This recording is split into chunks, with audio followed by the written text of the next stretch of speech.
और सबसे अहम बैनुल-अक़वामी खबर से भी आपको रूबरू करवा दें। श्रीलंका में सूरत हाल कशीदा है। वज़ीर-ए-आज़म के इस्तीफे की मांग शिद्दत इख्तियार कर रही है। सियासी बहरान के दरमियान मुख्तलिफ सियासी जमातों के लीडरों की मीटिंग हुई। इस मीटिंग में मौजूदा मसले के हल के लिए गौर ख़ौस किया गया। तमाम सियासी जमातों के लीडरों ने एक आवाज़ में वज़ीर-ए-आज़म रानिल विक्रमसिंघे से उहदे से दस्तबरदार होने का मुतालबा किया। इस बीच श्रीलंका में अवामी एहतजाज और झड़पों के दरमियान नाफिज की गई कर्फ्यू को आज सुबह हटा लिया गया। मालदीव फरार हुए गोटाबाया अब वहां से सिंगापुर भागने की कोशिश में है।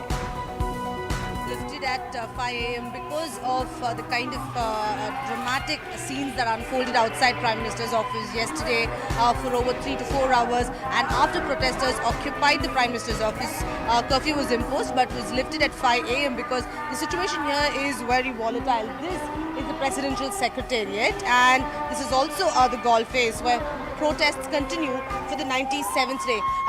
Here's a family who's also joining the protest. You know, why is this anger towards the government? What are the kind of problems that you've been going through because you have a child? So how difficult is the situation in Sri Lanka?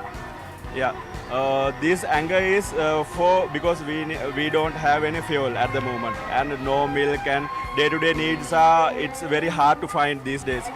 So that's why this anger, and this young generation is came for here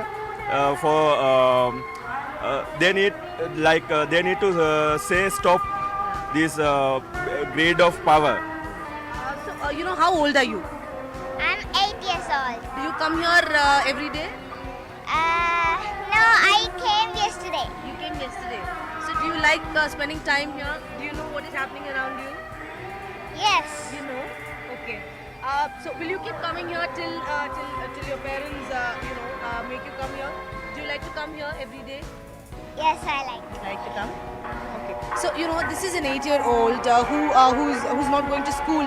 Ever since COVID started, we had online classes, but now because of the ongoing crisis, because of the ongoing political crisis here in Sri Lanka, schools and colleges remain shut because whether it's the students, whether it's teachers, principals, none of them are able to commute to these institutions, which is why schools, colleges are shut, and they feel that apart from the acute shortage of essential commodities like milk, they think that even the education system, the future of children has been impacted, and that's why they think it's time for Gotabaya to go home.